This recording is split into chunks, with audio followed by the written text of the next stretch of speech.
Welcome to Dead Man Talking. Tonight's show is from the incredible mind of a Hawaiian shirt over on Reddit No Sleep. And as ever, please do let me know what you thought down below in the comments box. Please do like and share. It really does help build the channel and our community further. And why not hashtag TeamFEAR and DMT's Cryptid crew. And so, with that aside, let's get into tonight's story, entitled Watch for Deer. Let's get straight into that. The roads are different at night. Well, it's something my mum used to say all the time. She said when I was a child in the back seat, and she said it when she was teaching me how to drive. Every stretch of a highway or back road turn was different under the veil of darkness. I laughed at the concept at first, thinking maybe she was overreacting a little. I had just got my license, and I had driven many times before, but they had all been convenient daylight drives in the past. I thought surely as long as I had a GPS and working headlights, or everything would be fine. In the end, her words rang true, and it was something I learned the hard way. My 18th birthday was 2 months ago. I was working at a part-time day shift job as a dishwasher at a country club since I had graduated high school. It wasn't a bad job, and it taught me the value of earning and appreciating your paycheck. I found that, despite my hate for school, I actually enjoyed working and making money to provide for myself, instead of just hanging around and existing. My mom and my sister would pick me up after work in a family beater, an old Dodge Intrepid, so they could run errands and whatnot while I was at work. We didn't have a lot of money, and I was helping out around the house with what I made as a dishwasher, but that all changed when I ran into my cousin at the country club. He had offered me a job, making twice as much where he worked. Now, my cousin Scott was a steel worker. It sounded exciting to me at the time. A dangerous job, farther away from home than I was used to, and lots of overtime, and bigger checks. I didn't have any plans for college and didn't have anything else lined up employment-wise, so it seemed like a lifeline when he offered it to me. It would be my first big boy job, and I couldn't help but think of the dollar signs swirling through my head. Be good for you, he said. You can get an early start, make some good money. I try to get things on track. Make it through probation and you'll have a steady job to hunker down at for a bit. After the application, a ride to the job interview, and a drug test, I was on my way to doing just that. I would start as a labourer doing grunt work, and when a bid came up, I might have a chance to move into something a little more concrete. I put in my notice at the dish pit, bought some steel-toe boots and some heavy cargoes to wear until uniforms came in, and finished my 2 weeks with impatience. I would start out on second shift, working 3 to 11, and probably get forced into some overtime, but I was cool with that. Once my notice was up, I said goodbye to the friends I had made at the country club and got ready for bigger and better things. With a new job starting, my mum said I could take the Intrepid myself, just in case I had to work way later than scheduled. She was worried about being out so late and, more importantly, driving at night. And the mill was in a port 20 miles away, whereas my previous job was just down the road. There were only 2 ways to get there: the expressway that would get me there faster, or the back road that went through the dunes that led to the port. Now, my mother said the highway was out of the question. Too many crazy people on the roads, and the fact that I had never driven at night made her very uncomfortable. She said I would take the scenic route. I was covered in trees and traffic was light, and I would be fine as long as I watched for deer. I was nervous and excited, but before I knew it, I was on my way for my first day. I plugged my phone into the aux cord, and since my phone was an old hand-me-down, I had to find a sweet spot for it to come in clearly. I set my GPS and put on some music and started a heavily wooded cruise. On my way to work, the drive was beautiful. The trees were tall and danced in the wind. rays of sunshine shining down all the way to the port. It was a more touristy route, I suppose, being so close to the lake. Gift shops and gas stations could be seen every couple of miles, and there were several elderly men taking their project cars out for a Sunday drive on a Monday. At the halfway point of my drive, I caught a red light. The intersection was small, and with an old train station next to it, and with a sign that read, Sandy Shores. There was a couple on a bench outside the station, cheesy smiles beaming as they posed for a selfie. It all seemed so serene, this beautiful drive, on the way to my much more profitable job, and seeing these nice cars that maybe one day I will be able to afford.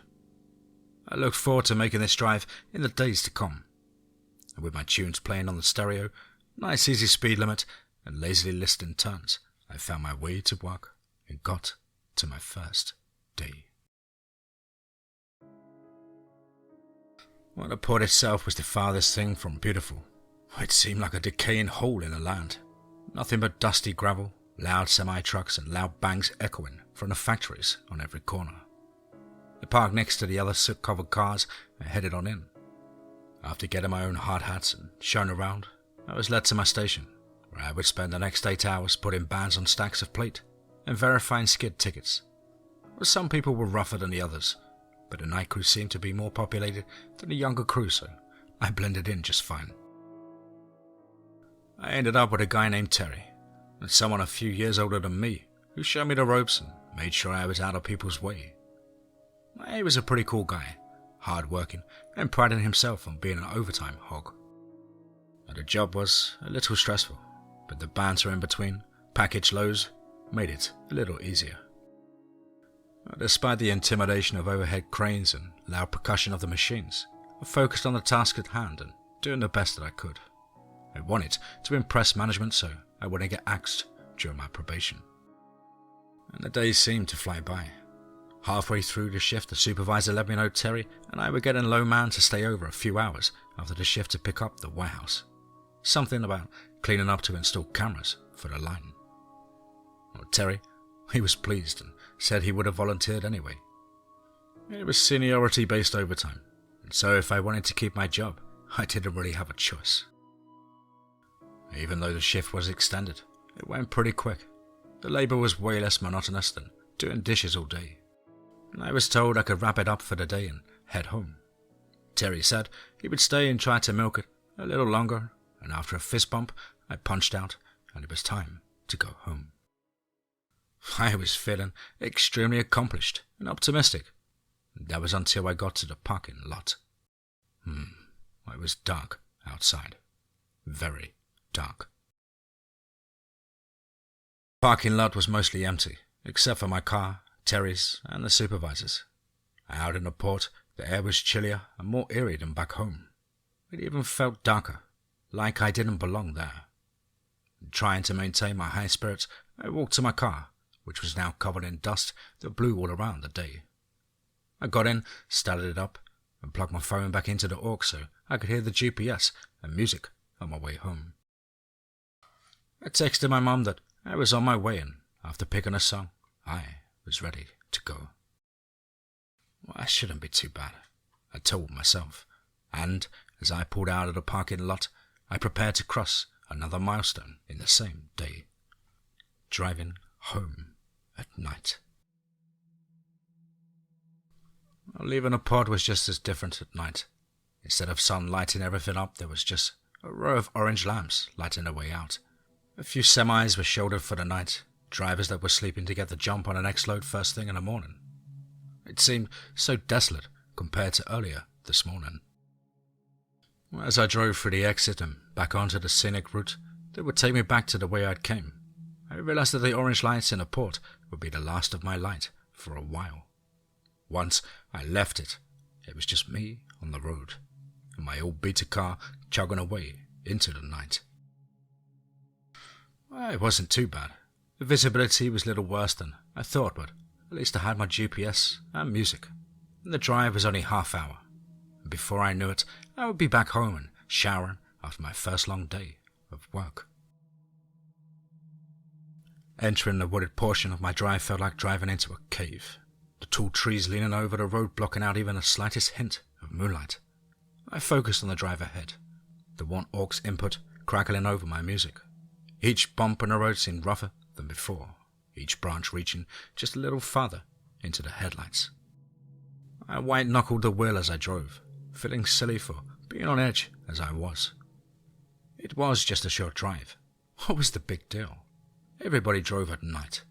People did it all the time. Each winding curve seemed to turn into the same repetitive stretch of trees, like I was driving through the same segment over and over again. Time seemed to crawl as my car chugged down the road, the high beams reflecting off every sign as I made my way. Old, beat-up signs for no passing, signs warning of a low shoulder, signs for deer crossing.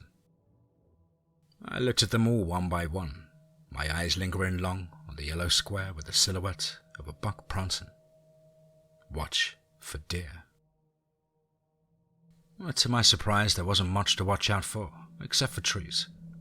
Just when I thought I wasn't making any progress, I found myself at the same intersection from earlier, caught at the same red light.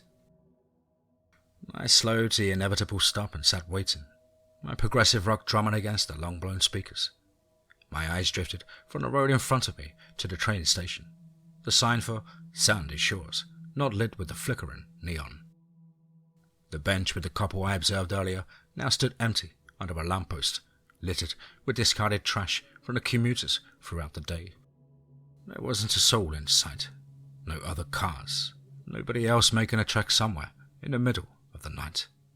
I just felt so dark. I checked the GPS as I sat. I only had 12 minutes until I reached my destination. The drive was practically over already. As I looked down to my phone, I saw the green glow fill the cab as the light changed. I eased off the brake and continued. I thought of the work I did prior and how my muscles were sore in a way I had never felt before. My joints ached differently, like I had spent all day long rolling down a hill. I thought of a hot shower and washing away the dirt and rust that circulated through the air of the plant as the production line ran.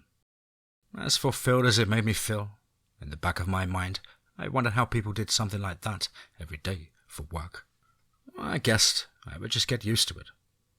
Ahead, I saw a pothole in the headlights glow, one I wouldn't be able to swerve away from in time.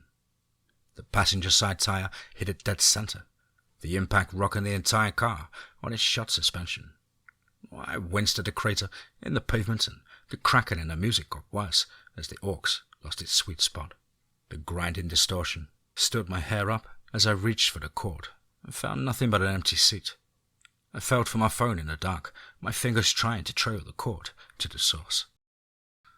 "Oh, come on," I said, fumbling in the dark. After several attempts, I couldn't quite find the phone. Like my hand wasn't making a connection to my brain, what it was supposed to be look. And I saw the eyes in the reflection of the fur too late, and I slammed onto the brakes. The tires squealed, and I flew towards a baby deer, my entire body seasoned like a frozen statue. I could only squeeze the steering wheel and stomp my foot as hard as I could, unable to totally alter the momentum of the car. I stopped suddenly, but not fast enough, the car screeching to a halt, just late enough to smack the fawn with the front bumper.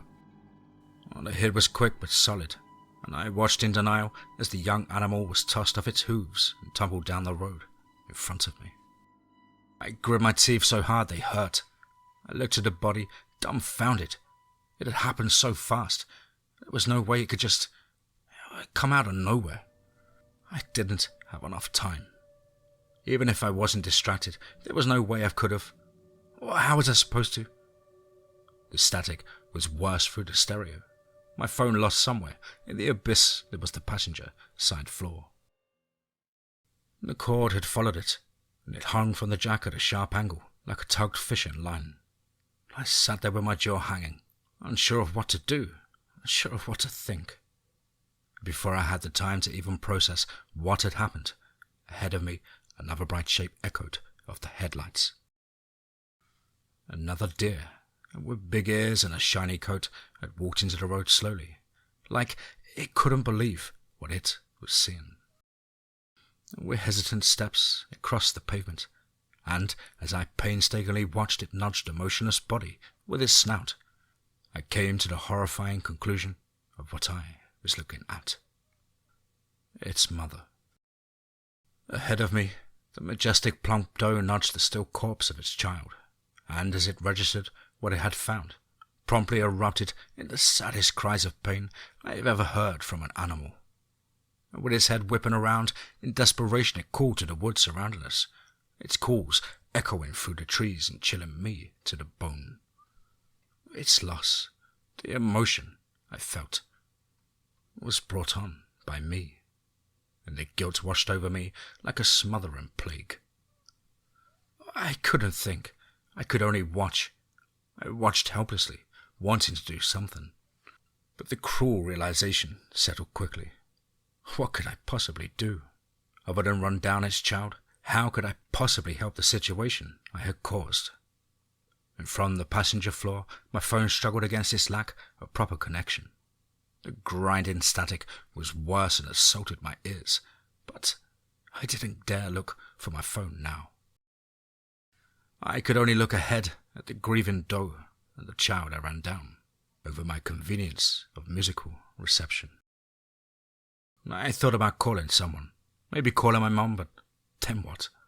She would be asleep, and when she woke up, there would be a cataclysmic uproar, and even then, I had the only car.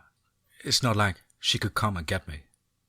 I swallowed hard, and after what felt like an eternity of mulling it over, I decided the only thing my piece of shit self could do in a situation like this, I would try to go around them and drive away. I felt tears welling in my eyes and my nose starting to run as I readjusted my grip. My foot was still stuck against the floor, and so I started easing off the brake, committing to my decision to flee. And before I could let off, however, I heard a faint tap on my window. When I turned to my window, my blood went cold. Staring at me through the window was a giant set of glass-like eyes belonging to a large 18-point buck. And with wide, bulky shoulders, it stood the entirety of the oncoming lane, hunched down so it could look through my window. Its antlers reached far from the sides of its head, each pronounced point bulbous with velvet. After a deep inhale, it snorted into the chilly air, fogging a glass that seemed so thin under its size. The dark pupils were entrancing and terrifying, like the inside of the car was shrinking under their gaze. I'm sorry, I didn't mean, it just happened. I'm sorry.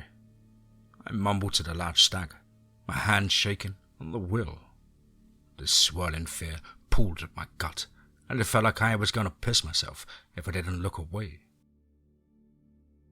For only a second I looked at the doe and its child in front of me, my sense of flight wondering if I could chance it and take the shoulder of the road to get past them. The groaning orcs continued on the floor, the cord begging to be adjusted or pulled free altogether. I looked at the giant deer in desperation, wanting to apologize more, but knowing it would be useless. And only when it raised its head did I realize it wasn't looking at me, but past me, to the other side of the car. I followed its gaze and saw another of the herd who crept up, a younger male from the looks of it, 2 little velvet points sticking from its head. It investigated the car as it walked up, timidly observing the shape of the car before looking inside. I looked at me and then at the elder, exchanging an unsettling silent glare on opposite sides. As I was caught in the middle, the doe ahead let out another pained wail. The great deer exhaled again, spreading a fog on the window. It tipped its nose to the younger deer, and I watched as it fluttered its ears. And the younger one started looking into the car, its head panning the interior as the older one watched. The static on the radio came in and out, like a radio station tuning. After a moment, it paused and stared at something in the dimly lit cab.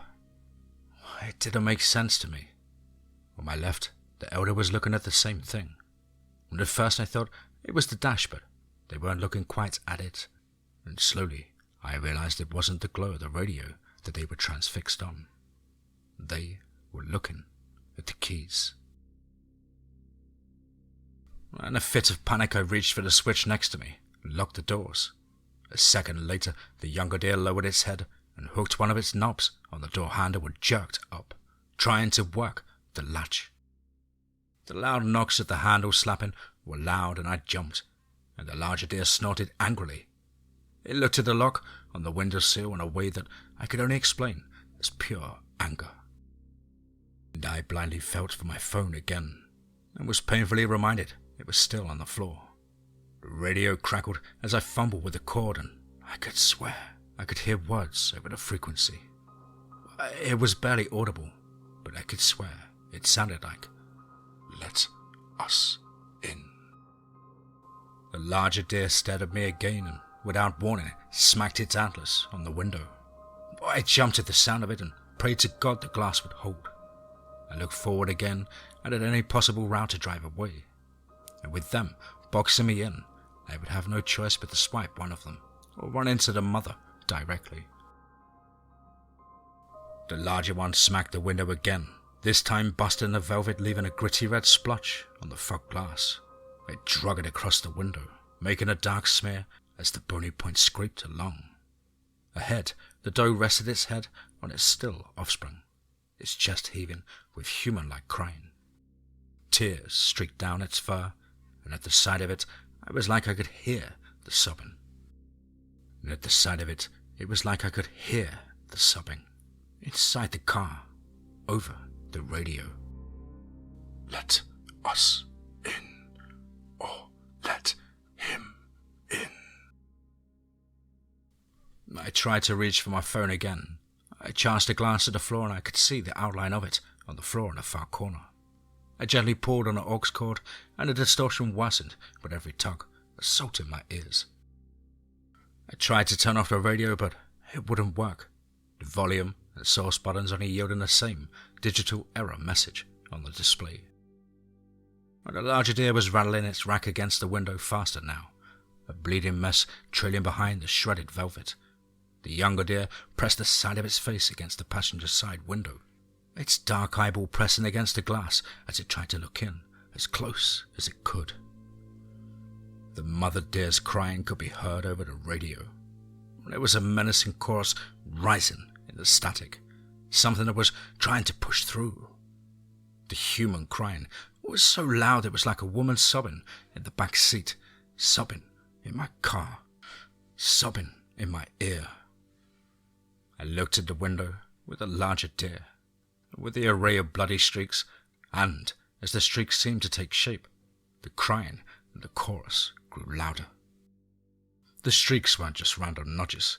It was drawing something. It was drawing a pentacle. And with the last crude stroke that completed the crimson star in circle formation, there was a fog rising from the ditch on the other side of the road. The mother doe buried her face into the lifeless form, like it was trying to hide. Now that crying had subsided, the chorus seemed clearer, and it hit me that it wasn't singing or anything like it. It was screams. Horrible, tortured screams. And through the billowing fog, a wicked amalgamation of antlers jutted from the damp leaves and grass. With bright red rays it tore through the earth, the sounds of 100 screaming souls droning over the radio as the rack poked through. The volume on the radio kept turning up. I covered my ears to thwart the punishing sound. The deer on both sides of me just stared at my anguish, the sound rising, a pitch so great I thought the windshield would shatter. And as the deer stared, I could see their faces begin to shake, like a movie stuck on fast forward. Their eyes rattled in their skulls as their faces blurred.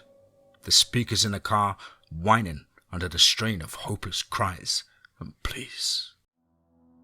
The phalanx of antlers gave way to fur, wrapped around a skull bigger than a moose, and through the cold mud it steamed. In its ascent, whether it was torn velvet or strips of flesh hanging from its points, I was not sure. They dangled like drying strips of meat. Beside me, the deer shook so fast their features distorted, some of them animal, others human. It matched the screams coming through the radio. As the full bust of shiny black fur was through the ground, the fog wisped away as if on fast forward as well. The head of the giant deer opened its eyelids to reveal two bleeding spheres the size of baseballs, its jet black pupils narrowing in on me, cowering behind the steering wheel. I closed my eyes, wondering when I had started to scream. My scream blended with the others, one and the same. And then the screaming stopped. I sat there with my hands over my ears, my eyes squeezed shut, afraid to open them again. And I heard the snort once again, and it was a moment before I gave in and looked in its direction. Well, the large deer was still there, but it wasn't looking at me anymore. The screaming was gone. The bloody pentagram was gone. The mysterious fog and the shadowy black deer were gone. I lowered my hands to see the younger buck was looking as well, its ears fluttering with excitement. Not only were they looking at me, they were walking away. Ahead of me, the fawn I had just hit minutes ago was blinking awake, confused and disorientated. And after a struggle, it stumbled to its feet with the help of its mother, and weakly stood on its own after a few licks and prods with her nose. The large buck snorted and nodded at the baby, and after a moment of consideration, it nodded back. The large male gave an approving snort and turned to the mother, who nodded as well. I watched them in silence, not even sure what to do anymore. And all at once they looked at me, a family of four, their many glassy eyes reflecting in the headlights. I put my hands up in defeat. I couldn't help but stare back, my hands shaking as they huddled closer together. And with a snort, the large male nodded once at me, and then once to the open road behind them. I didn't believe it. Slowly, they moved together, giving me enough room to drive past them. I hesitated, but not for long.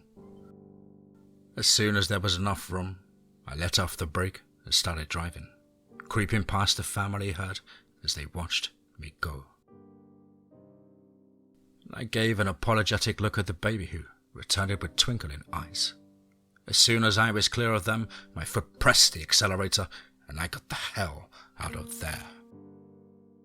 Even though I was clear, I couldn't help but look in the rearview mirror behind me to make sure that they weren't chasing me. And I wish I would have just kept my eyes forward instead of behind me. They watched me go in silence, their dead stares unblinking as my car got further and further away.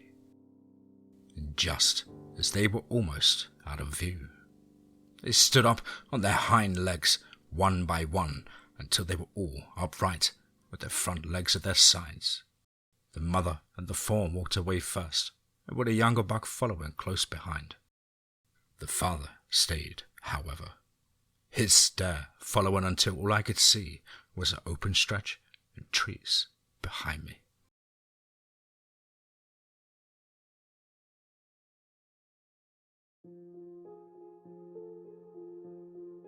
Wow. Certainly another one. Wow. What an absolutely fantastic, creepy and heart-wrenching story there. Beautiful twists and turns, and that's from the incredible mind of a Hawaiian shirt over on Reddit, No Sleep.